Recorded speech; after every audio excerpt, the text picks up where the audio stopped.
Hello, another day at the Courtship Academy.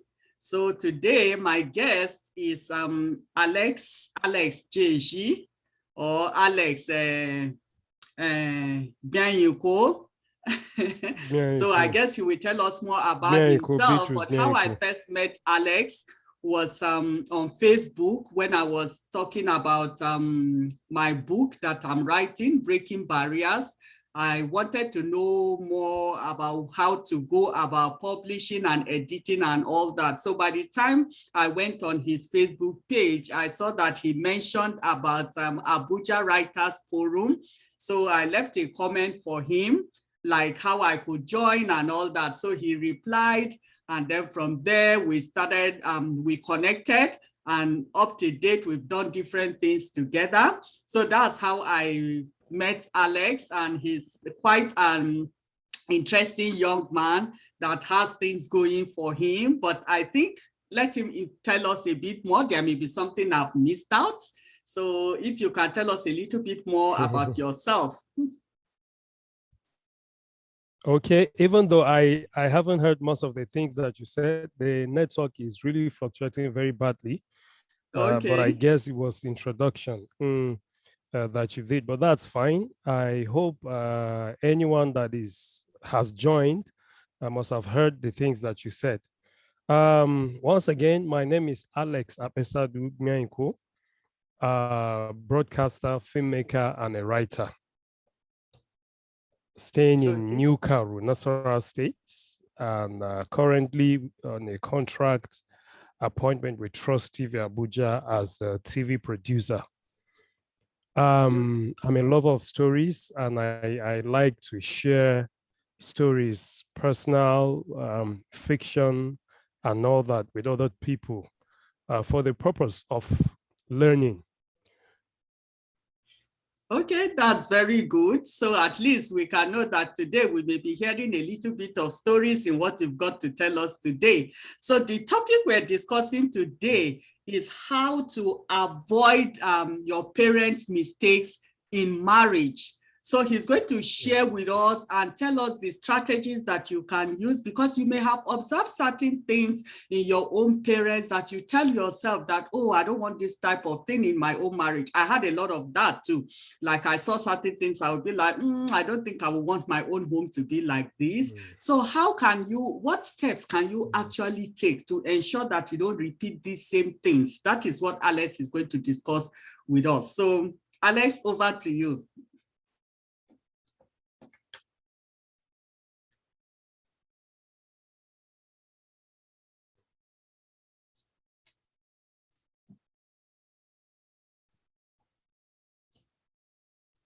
Hello, Ma, can you hear me? I can hear you. It's like you're not hearing me. There may be network problems. Wow. Do you hear me at all?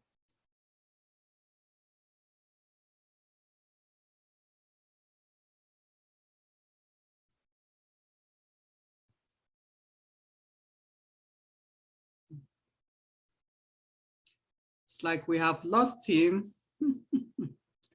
So let's see, that's the problem with Nigeria. The network is bad. Did you hear anything I said? No, it's like you're muted. Can you unmute yourself? Apart from I've unmuted okay, I can now. hear you now. Okay. So did you hear what I said? I did not, Ma. I didn't. Okay, the so network let me just start again, and just let me know if you hear my question.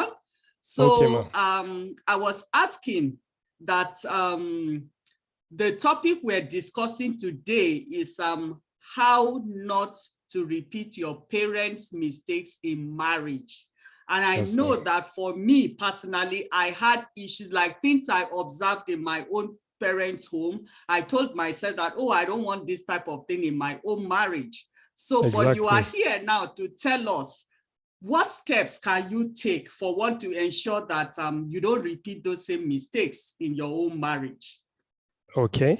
I've heard you well now. First of all, I would like to thank you so much, Ma, for the privilege to be a part of Courtship Academy. And I must commend you for this priceless work that you're doing, because until somebody meets people around, you would not understand the extent to which people's marriages are suffering, especially in our times right now. You see a lot of marriages suffering, sometimes unnecessarily. And sometimes when you look at some people, you wonder how come about these things. Is it that these guys didn't even know each other before they come together as husband and wife and all that? So I must commend you for this project. I believe it is impacting lives. I believe it is changing lives. And anything that fixes marriages, I don't even know how to describe that, the importance, the significance of that. Because unless our marriages are good, are in good shape, we won't have a society that is, a society that is good for us to live in and enjoy our lives. So thank you so much, man, for the privilege to be a part of this. You're welcome. Yes. How to avoid your parents' mistakes in your marriage. This is a very, very deep-hearted topic for me, because it's like discussing your parents' weaknesses, Okay. you know? Yes. And yes, that's what it is. But exactly. we do that. Sorry, can while you not... increase your volume? Okay, can you hear me better now? Maybe can you hear me increase. I better don't now? know if the your earplugs are affected.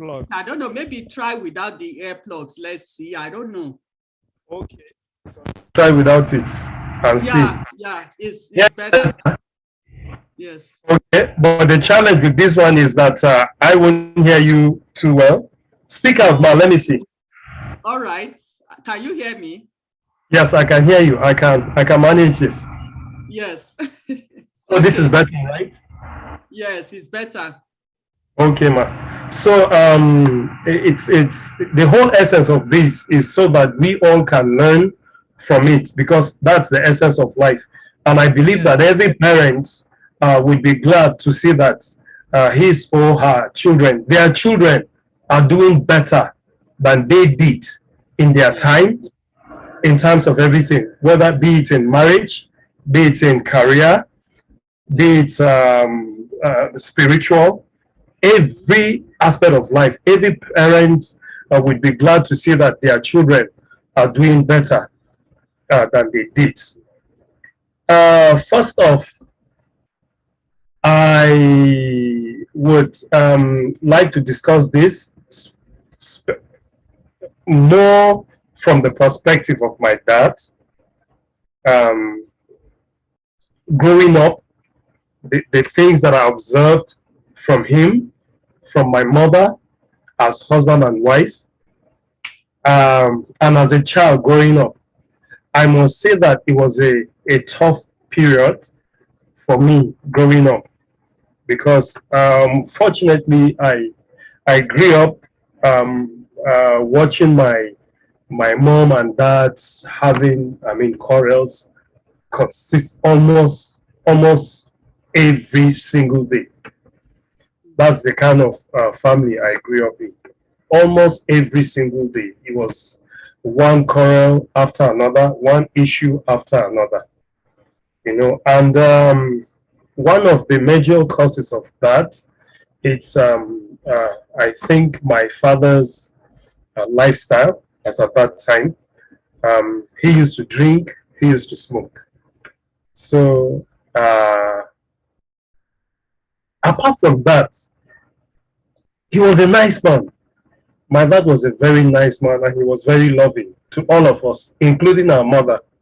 But the fact that he had those weaknesses, it became a source of conflict, in the marriage between he and our mom. And my mom too, as at that time, I would say, maybe her knowledge of how to handle that kind of situation was also limited because she always want to complain about that. She always quarrel about that. And growing up as a young man, I kept wondering, okay, if you're always complaining, you're always fighting this man, and it hasn't changed anything. Maybe you should think of a different approach. And a number of times I had to talk to my mom about that and say, so don't you think that you would ask me that, what do you think I should do? How else am I supposed to handle this? So I looked at it from the perspective of my father and said, okay, if these were the things that he was doing that became a source of conflict in the marriage consistently, then it would be good for me to avoid these things. So, one, avoid smoking. Even before knowing what danger it is in smoking, I felt I shouldn't do it, since that was one of the reasons why my mom was always quarreling my dad about. And secondly, drink. Even though growing up as a teenager, I tested that. You know the thing with friends and all that. So the adventure, you always want to, yes, try what other people are trying. But somehow, by the grace of God, I got to a point in my life where I realized that, look, this is not something I should continue with, and I stopped. So I would say these were the major issues that I've observed, and that I said I really, really need to avoid that. Okay. So what strategies did you use? Okay, strategies. Yes, what strategies did you use to avoid those things? Because as you've said, the first step is to observe what is causing the conflict in the home and then try to go away from them, which is what you did. So what steps did you take to ensure that these things did not crop up? Okay, I wouldn't want to take all the credit for that. I think basically it was the help of God. It has been the help of God. But I can talk about a few things. Just as I said, avoiding these things that my father, was dealing with. And how did I do that? I have friends, so many of them that especially drinking, that drink. I don't think I have any friend that smokes, but I have many friends that drink. Um, One of the strategies is developing my own self, mentally and psychologically, to the extent where I am so confident about myself that I do not let uh, other people influence me unduly. What I mean by that, there are many occasions where we go out with friends and we'll be like, try this thing now, then I'll laugh. See, you are behaving like a Jew guy, like you don't know what time it is. This is what you can do to show or to prove that you've arrived. But I've been able to develop self-confidence to the extent that I can easily tell my friends that, look, we all have different priorities. And this is not my priority. Before even learning about the dangers, the, the, the for instance, health issues, financial issues, and all that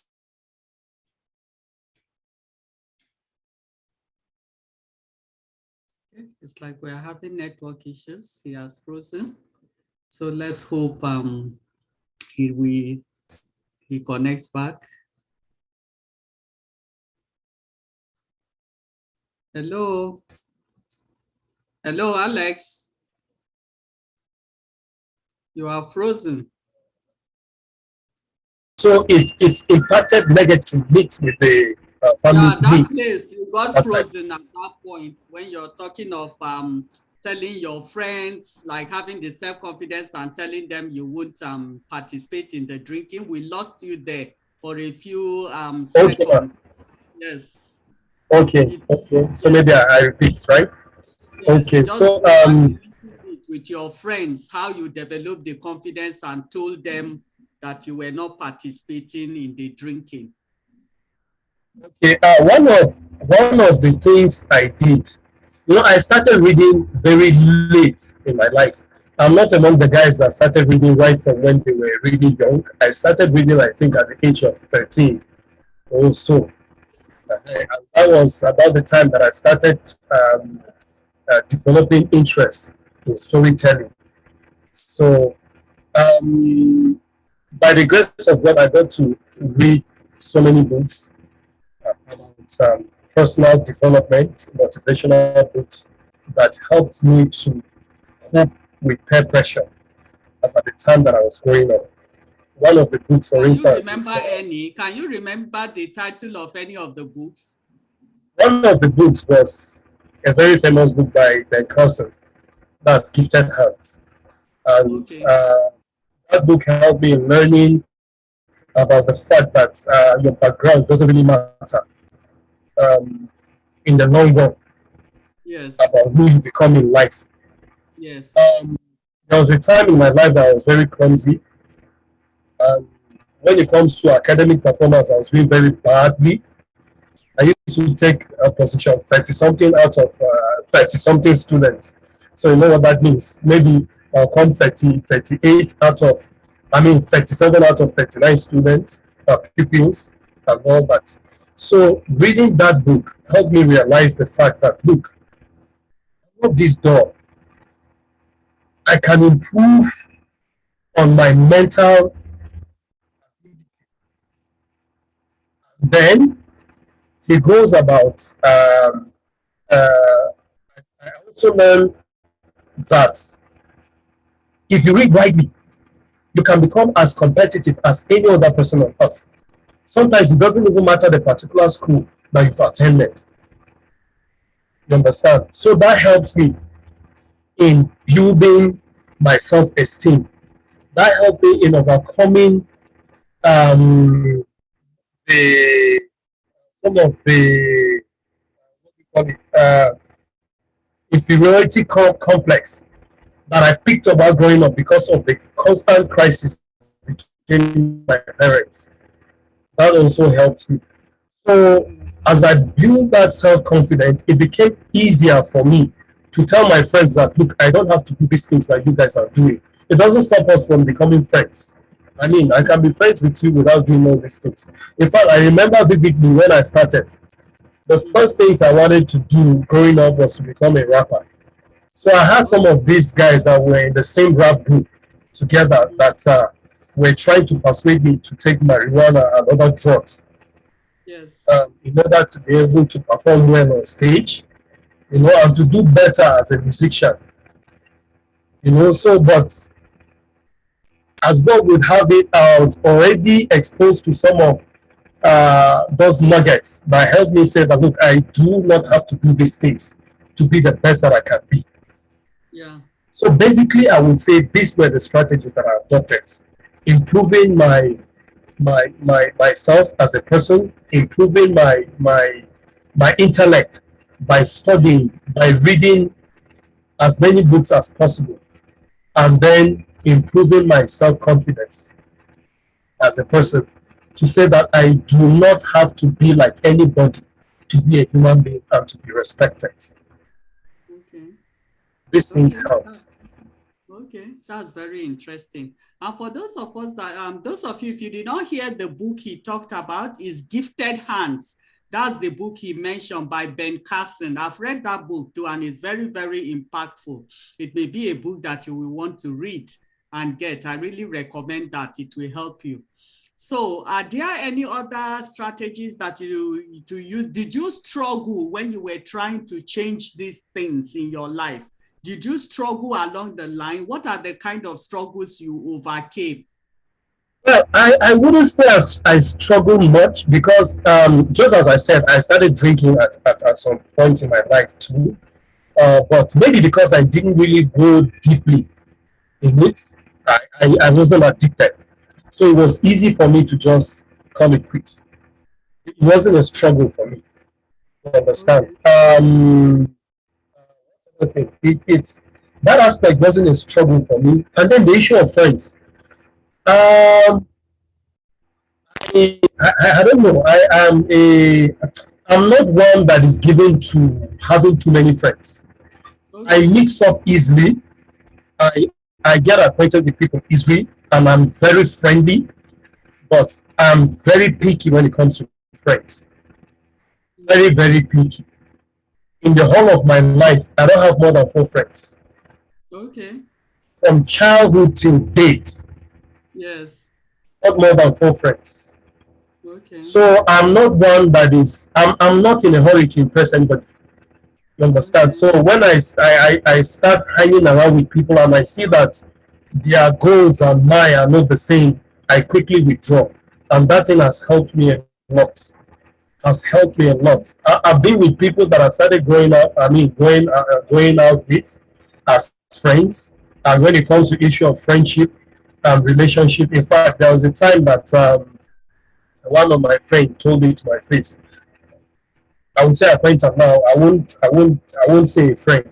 Said these things that I was saying because I started discussing things about marriage even before getting into marriage. And I Mm-hmm. think I'll include that as one of the strategies. I studied quite a number of books on marriage, some of which I may not even remember now because I started that as far back as when I was a teenager. Mm-hmm. But one of the books I can remember is by Henry Abiyoye. I don't even know, I have to check for the title now that I read. And then the book by Dr. Miles Monroe also helped Okay. about uh, maybe when I remember as we continue, I'll talk. But that book is educates men about the role to play. As a man, you are the father, you are the teacher, you are the a priest of your family. So that book also helps a lot. Okay. So Okay. strategies, learning from other people, and also observing people from, I mean, people around me. Mm-hmm. I've stayed with some of my brothers Mm-hmm. who were married for a long time before I got married, Mm-hmm. and I observe some things about the way they relate with their wives and all Yes. that. Mm-hmm. So those things also helped me in Okay. relating with my wife. Maybe if I was relating with my wife differently, and maybe it wouldn't be possible for us to have the peace that we have, to be together for 10 years without having anybody to come in between us to settle any quarrel, or without anybody around us to hear us exchanging words.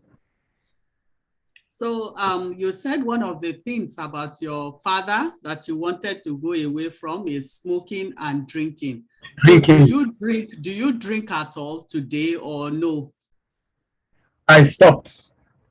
I Okay. tried before, but I stopped, so I don't. Okay, so you don't drink right now. And is that, would you say is from what you saw in your father that made you take that decision not to drink at all? Yes, yes, yes, yes, yes. I know. And later on in my life, I did a research on psychoactive drugs, Mm-hmm. substances, drug abuse. I did an extensive research on that. In fact, I wrote a series of that. I wanted to write a book. It was meant to be a book, but the issue of resources became a major problem.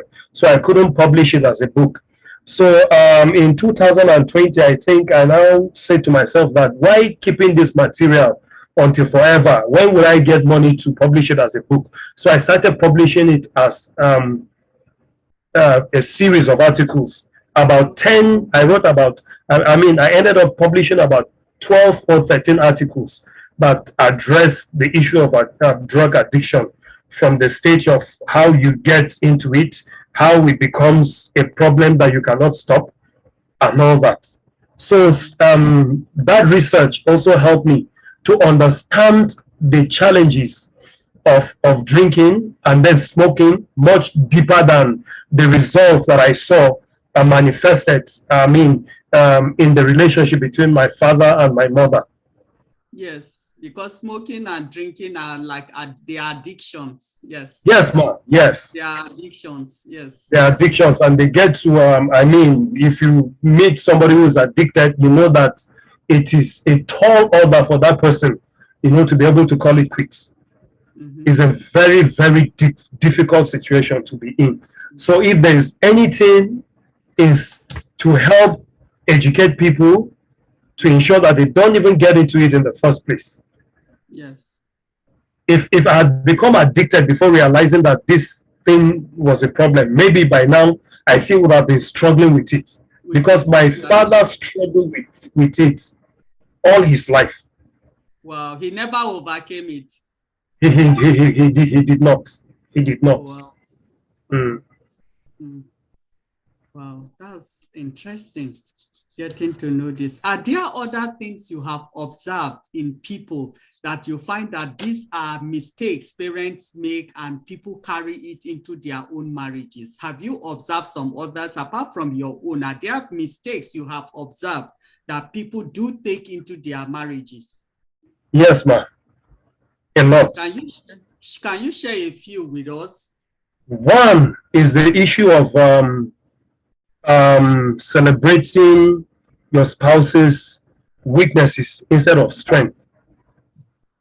Okay. I've seen older people still talk negatively about their spouses. Yes. One, they say, out of the abundance of the heart, the mouth speaketh. Yes. The moment you start to say negative things about your partner, it will begin to manifest in your relationship.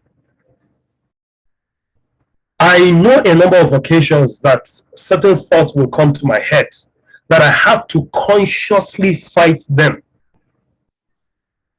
You understand?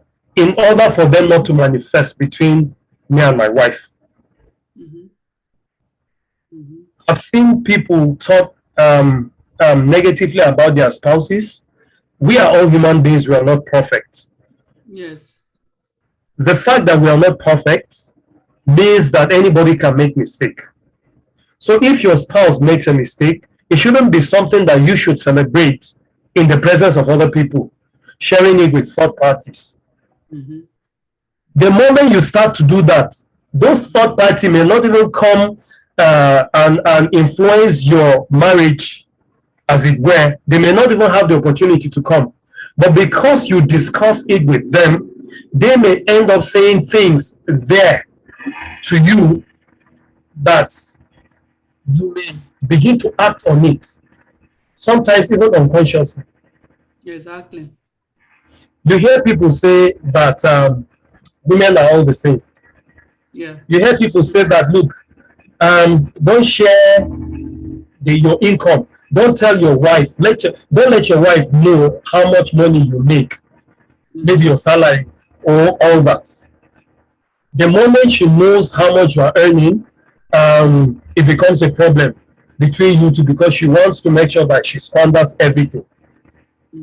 I'm not saying that these things don't happen. There are men that have had issues like that with their wives. Some of them, maybe they are not, maybe they don't allow wisdom to reign, or maybe they are in competition with other people they see around them. I'll say that I'm lucky. I don't have a wife that is in competition with anybody. My wife is not the kind of person that wants to wear every piece of clothing she sees another person wearing. So that helped. But in a situation where you discuss your spouse's weaknesses with another person, that person may not be in a position to give you wise counsel. Exactly. That person may give you negative advice. Even if you think you are not going to act with that, that thing may, you just see that you are acting in that line. You are being influenced by whatever words, and words are seeds. Yeah. The moment we understand that, it helps us in our personal relationships, in our business relationships, and even in our marriages. The word that somebody will speak to you may not even manifest now. Sometimes it can manifest after a year or two. Exactly. One of the things I try to do is build a defense.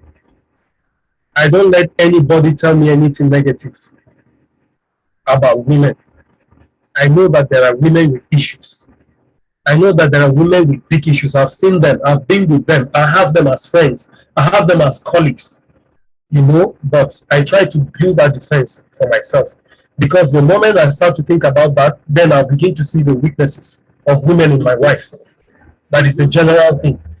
And before I know it, I'll start to act in a way that would make her to react. These are sources of conflict, actions and reactions. That's interesting, because you find that most times in our homes, we grew up and we allow a lot of things to get into our brains from what we are seeing, what we are hearing, and unconsciously we imbibe them and carry them into our own homes. And before you know it, even though you were like, oh, I don't like my parents' marriage, your own marriage just becomes a replication of that same thing, because you have swallowed everything while you were living with your parents, and you did not do anything to make sure that you safeguarded yourself, and then you're ready to move to something new and start something new and prepare yourself for that something new. So that is what you are telling us, the ways you have done it, by reading, by exposing yourself to people that have marriages you will want to emulate, learning from them, and then putting a kind of barrier around yourself so that you don't allow negative things to get into your brain, and then you carry it home and then start replicating and then believing that, oh, it's a general thing. Oh, well, why do I expect mine to be different? That's how women are, or that's how marriages are, and all that. So it's all about mindset and all about what you want for your life, basically. Exactly. In fact, that also reminds me of one thing. Before going into marriage, I have colleagues in the office, then women, that used to talk about how terrible men are. In fact, one of them, when she was getting married, she said she's getting married. Yes, she knows that she's the one at home. She's the one in charge of the home. But she knows that men are polygamous by nature. So she was going into the marriage with her mind prepared that her husband will still be sleeping around. So she had already made up her mind, for that. She was ready for it. And I remember telling her that, look, madam, you are just getting into marriage. And you have already told yourself that you are going to marry a man that is polygamous, that will be sleeping around. And yet you are going into that marriage. Are you sure that you are going to be happy in that marriage? Are you sure you can cope with that? If you are not sure that you can cope with it, then I'm afraid it's not the right decision to take. That's number one. Number two, words are seeds. I always say this. And the Bible says that the power of life and death is in the tongue. So sometimes, most times, some of the things we experience in life are the things that we say with our mouth. Because you keep saying these things with your mouth, it becomes your reality. Exactly. I refuse to accept the things that people say that all women are the same. And sometimes in interacting with my wife, in fact, recently there was something that happened that my wife opened her mouth and said, men are selfish. I wanted to react, but I just calmed down. I calmed down, but I remember telling her a number of times that, look, these things that you say with your mouth, the things that other people say and you say with your mouth, be careful. Be careful the things that you say. Because when that just start to manifest, you say, I said it now, men are all the same. And it's not true. I refuse to accept that all marriages have to be the same. Every man has to be the same and every woman is the same. I refuse to accept that. Because while growing up in a family that had consistent issues. At the same time, I saw people, marriages in the same neighborhood that was peaceful for all the years that we were neighbors with these people. Mm-hmm. And I remember while growing up wishing that my parents were like that. Mm-hmm. So if there were people like that, then it's possible. It's possible to have a peaceful marriage. Nobody says there won't be misunderstandings. Mm-hmm. Nobody says that the two are perfect individuals, Mm-hmm. but it is very possible to have a peaceful marriage for a long, long, long time. That can also be a source of inspiration for your children. And that is what I told them. Yes. Exactly.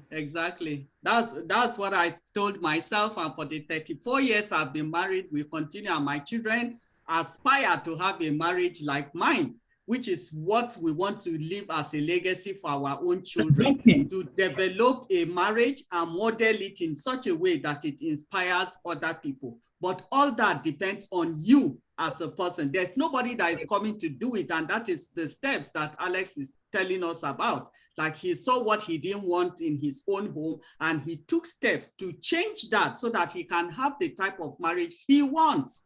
It's work. You have to do something. It's not just going to fall from heaven and just land on your place. Or it's not going to come by prayer and fasting. You can pray and fast, but if you don't take these steps, you're not going to have the type of marriage you want. It is work. It's not something you just leave by the side, and take it as something that is not important. You just wait until when you're ready to marry. Oh yeah, okay, now I'm 20 something years, so I want to get married now. Oh yeah, then you just choose a man and just believe that everything will work well. It doesn't work that way.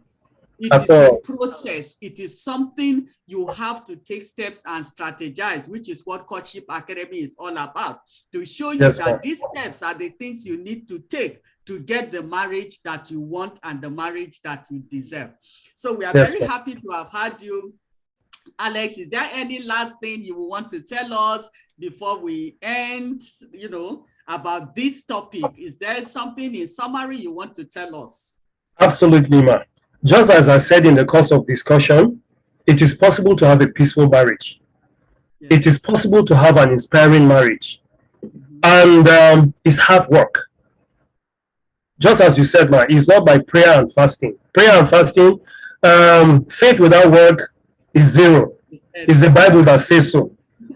So it is. I'm not making light of marriage. Marriage is hard work. I remember our conversation yesterday at Abuja Writers Forum that Dr. Ima Shehu said something that some people think that okay, now I'm old enough, I want to get married, I want to have legal sex. Yes. Yes. You understand? But marriage is beyond that. Exactly. It's beyond becoming mature enough to have a legal sex with somebody or to have children. It's a lot of responsibilities. Exactly. It's a lot of responsibilities. And if you can take that responsibility to be the best that you can be as a spouse, then your marriage will be enjoyable. Yes. It will not be a game of tolerance. But it's when people are getting into marriage, you hear a lot of advice from people that it's you have to be tolerant. You have to do a lot of tolerance. People keep saying that yes, tolerance is good, but that's not what marriage is about. God created marriage for people to enjoy, not just to tolerate. Exactly. So it is possible to have an enjoyable marriage. That's my word. The key thing that I would say, because this is Courtship Academy, so we are dealing with people that are yet to get into marriage. Exactly. Before getting into marriage, be very sure about what you want in marriage. Mm-hmm. And be very sure that you are building yourself to be an asset for whoever that is coming into your life. Not waiting for that person that will come and make your life better. Mhm. And if there are any red flags that you see before marriage, ask yourself whether it is something that you can cope with for the rest of your life. Exactly. If you cannot, don't go into that marriage. That person, that guy or that babe is not the last one standing. Yep. There will always be someone else. So don't be in a hurry. Mhm. Don't be in a hurry. One African proverb said, marriage is not palm wine to be tested. For you to test and see. Exactly. You say, I don't like this one. Let me I don't like it, then you throw it away. No way. Exactly. So if you are getting into it, just make up your mind that I'm getting into this thing and I'm going to make this thing work. Mhm. So that's being responsible. I think that will be my final word. Thank you so much. It has been a pleasure having you here to share with us. And I hope you that you're watching us and listening, you took notes. You see, I took notes. I took notes. So take your own notes. If you didn't, then come back and rewatch this. Take your notes and see how you can apply these things in your own life so that you get the marriage that you want, you get the marriage that you deserve. Start working on it so that you plan to have something that is beautiful. So some of you may want to connect with Alex. Alex, do you have a way for those of us that want to connect with you? Yes, Ma. Before giving that, once again, let me thank you for the opportunity to be part of this very important academy. I hope that the little I've shared would help somebody somewhere, even if it's just one person, then would have succeeded. And I'm sure that God is happy with this. You can connect with me on Facebook at Alex Byanyiko, also on Twitter at Alex Byanyiko, also on Instagram at Alex Byanyiko. Okay. Thank you Yes, so much. thank you so much, It ma. was a pleasure having you. The pleasure is mine, ma. Thank you so much. Okay. Sorry.